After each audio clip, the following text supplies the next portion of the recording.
Chapter 14. During dinner, Mr. Bennet scarcely spoke at all, but when the servants were withdrawn, he thought it time to have some conversation with his guest, and therefore started a subject in which he expected him to shine, by observing that he seemed very fortunate in his patroness. Lady Catherine de Bourgh's attention to his wishes and consideration for his comfort appeared very remarkable. Mr. Bennet could not have chosen better. Mr. Collins was eloquent in her praise. The subject elevated him to more than usual solemnity of manner, and with a most important aspect, he protested that he had never in his life witnessed such behavior in a person of rank, such affability and condescension as he had himself experienced from Lady Catherine. She had been graciously pleased to approve of both of the discourses which he had already had the honor of preaching before her. She had also asked him twice to dine at Rosings, and had sent for him only the Saturday before to make up her pool of quadrille in the evening.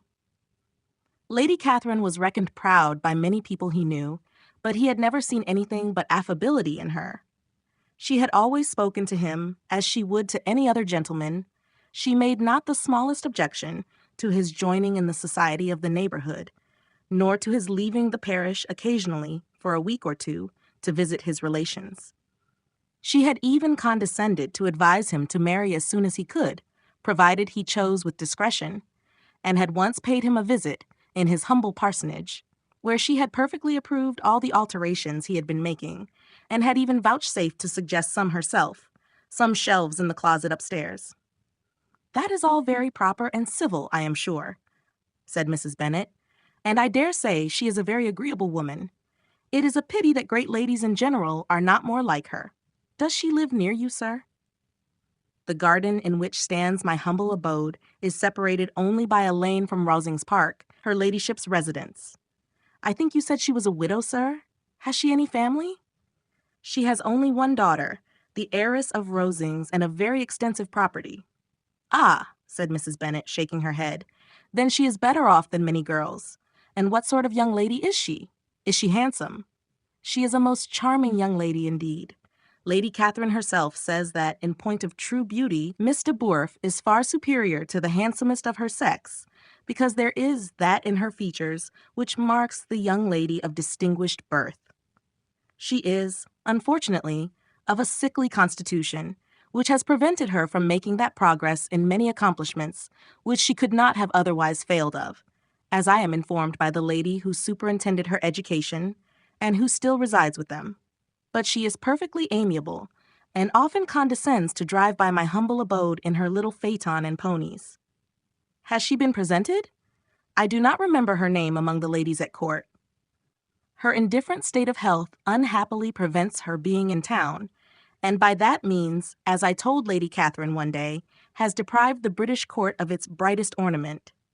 Her ladyship seemed pleased with the idea, and you may imagine that I am happy on every occasion to offer those little delicate compliments which are always acceptable to ladies. I have more than once observed to Lady Catherine that her charming daughter seemed born to be a duchess, and that the most elevated rank, instead of giving her consequence, would be adorned by her. These are the kind of little things which please her ladyship, and it is a sort of attention which I conceive myself peculiarly bound to pay."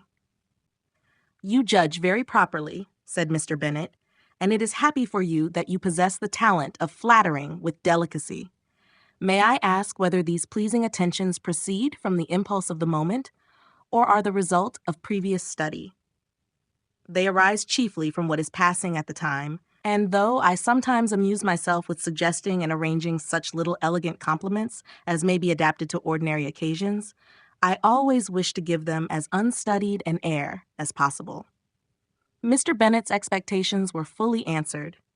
His cousin was as absurd as he had hoped, and he listened to him with the keenest enjoyment, maintaining at the same time the most resolute composure of countenance, and, except in an occasional glance at Elizabeth, requiring no partner in his pleasure. By tea-time, however, the dose had been enough, and Mr. Bennet was glad to take his guest into the drawing-room again, and when tea was over, glad to invite him to read aloud to the ladies. Mr. Collins readily assented, and a book was produced, but on beholding it, for everything announced it to be from a circulating library, He started back and, begging pardon, protested that he never read novels. Kitty stared at him, and Lydia exclaimed. Other books were produced, and after some deliberation, he chose Fordyce's Sermons. Lydia gaped as he opened the volume, and before he had, with very monotonous solemnity, read 3 pages, she interrupted him with, "Do you know, Mamma, that my Uncle Phillips talks of turning away Richard? And if he does, Colonel Forster will hire him. My aunt told me so herself on Saturday. I shall walk to Meryton tomorrow to hear more about it and to ask when Mr. Denny comes back from town." Lydia was bid by her 2 eldest sisters to hold her tongue, but Mr. Collins, much offended, laid aside his book and said, "I have often observed how little young ladies are interested by books of a serious stamp, though written solely for their benefit. It amazes me, I confess, for certainly there can be nothing so advantageous to them as instruction. But I will no longer importune my young cousin." Then, turning to Mr. Bennet, he offered himself as his antagonist at backgammon. Mr. Bennet accepted the challenge, observing that he acted very wisely in leaving the girls to their own trifling amusements. Mrs. Bennet and her daughters apologized most civilly for Lydia's interruption and promised that it should not occur again if he would resume his book.